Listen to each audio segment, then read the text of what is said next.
He was drafted #1 overall last year. Detroit, they're still trying to figure out how to crack the East. It's become a tougher conference with Boston dominating, with the Milwaukee Bucks dominating. The Brooklyn Nets are hopeful.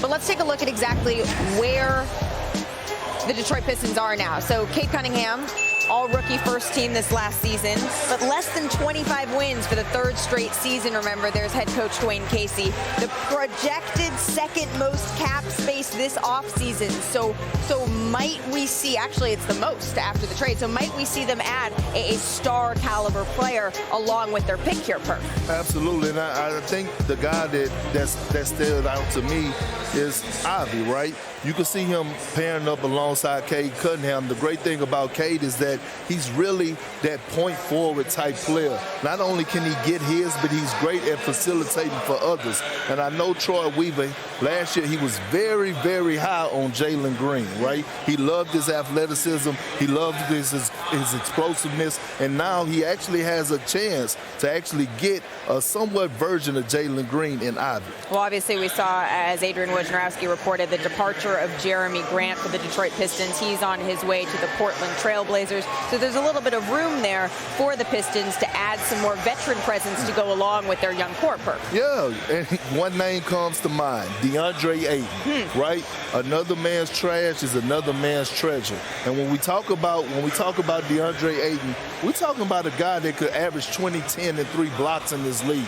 We're talking about a guy that is everything that you want in that power forward / center position. And I think Troy Weaver has his eyes on DeAndre Ayton. That's why he made room for him. And he's only 23 years of age. So he's still young that you could put him in right with the young core that you already have. But if they do end up going with Jaden Ivey with this pick, why does he fit for an NBA-ready team that's hoping to crack that drought for them? I mean, if you're going with best available player, I think this is the best available player at #5, and I don't think there's much question about it.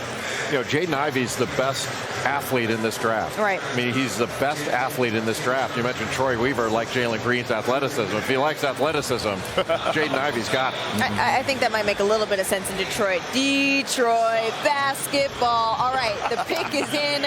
Let's get it to NBA Commissioner Adam Silver.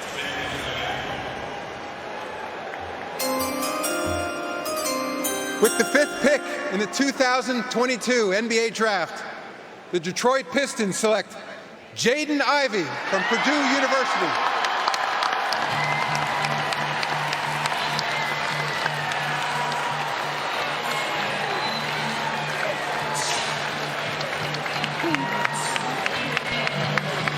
This right here, Kendrick Perkins, is what it is all about. Absolutely. Like, let it out. Let it out, young fella. This is about the journey.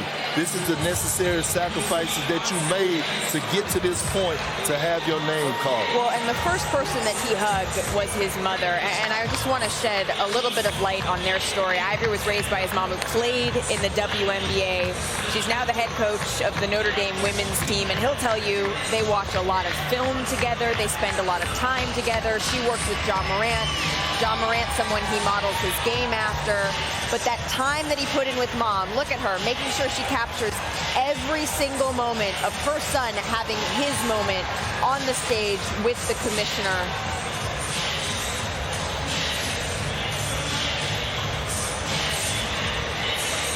I mean, you gotta love it. This is what it's all about.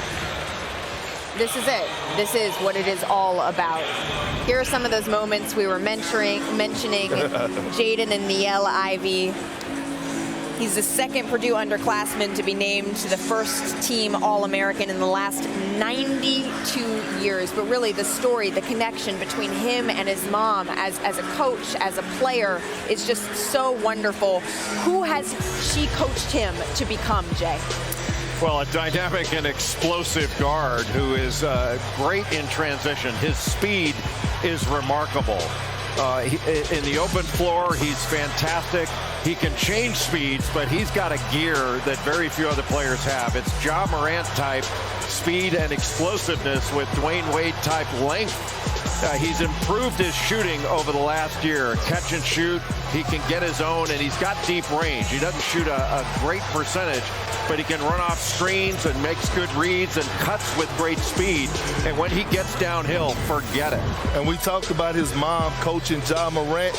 This guy Ivey has Ja Morant written all over him. When you talk about a dynamic, athletic guard that can get to the basket and finish above the rim, a guy that's real quick and shifty with the basketball coming downhill, and he will punch it on you and let you know about it. That's the thing I love about the kid Ivey, Ja Morant.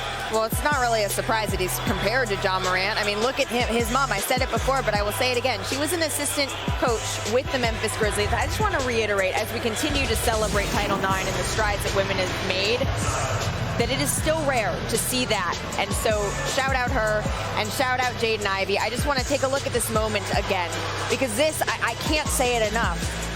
This is what it's about.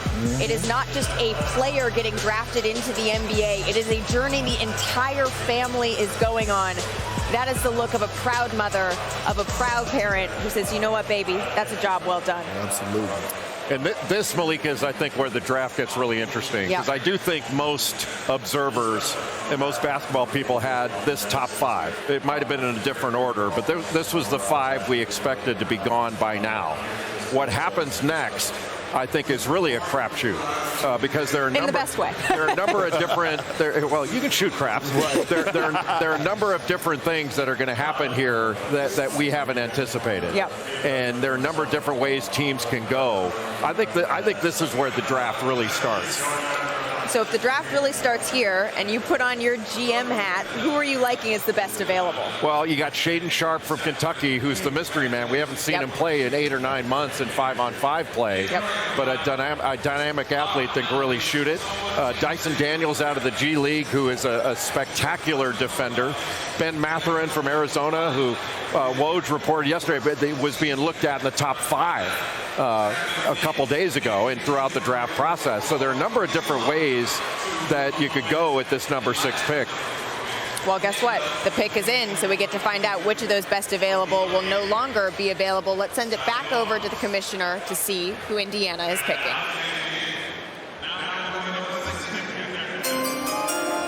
With the 6th pick in the 2022 NBA Draft, the Indiana Pacers select Benedict Mathurin from Montreal, the NBA Academy Latin America, and the University of Arizona.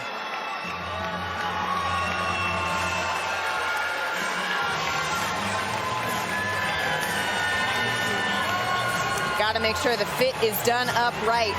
It's a big moment for Ben Mathurin and his family. What do they say, Jay? Bear down? Bear down, baby. Bear down, baby. So Ben Mathurin, he's a talented scorer. He actually grew up in Montreal. His parents, though, are from Haiti. He attended the NBA Academy in Mexico City.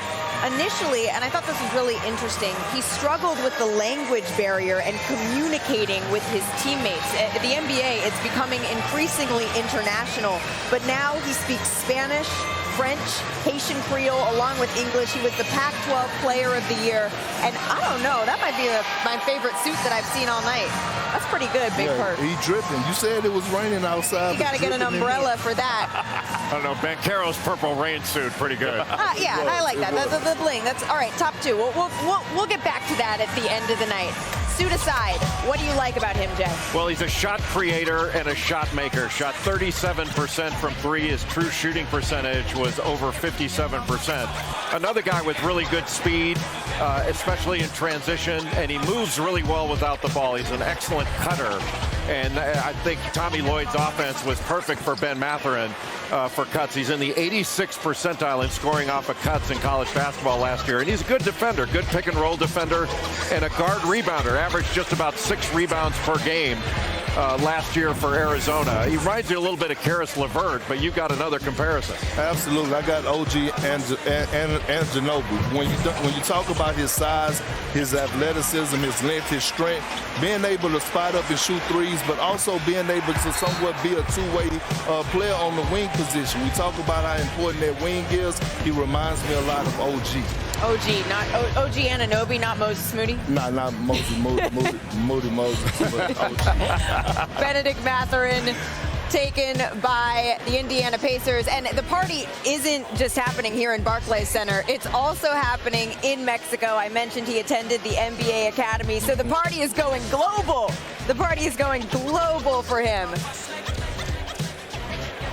Here's behind the scenes with Paolo Banchero, who was taken #1 overall. I think you might be right, Jay. That's a pretty good suit. Yo quiero Banchero. We will have